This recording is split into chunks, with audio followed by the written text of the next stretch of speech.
हमें तो भाई घर में शादी होती है तो बड़े भाई का क्यों रोल होता है।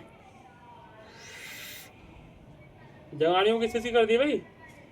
जंगाड़ियों में हाजी मुश्ताक की हो गई, इरफान भाई की हो गई और अब्बास भाई की हो गई। और कंजरों में? कंजूरों में अब्बास की हो गई और रईस भाई की हो गई। और बताओ किस किस की कराई? 87 में खवाते ना दिखे हैं। 87 में एक आदमी की दावत दें, उसमें भी बड़ा चावल पूर्ण घेरते यार, उनके पता ना क्या रूल है।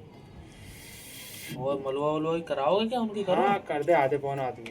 चलो मैं कर दूंगा आधे पौन आदमी का। भाई साहब मैं कर रही हूँ भाई तेरा क्या रोल है भाई? मैं घर से पड़ोसी। अरे तो पड़ोसी है, जरूरी है होनी दावत उनकी।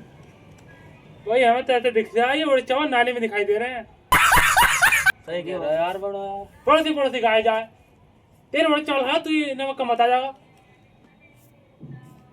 और वहां बताऊं मैं, ए यार हो गई।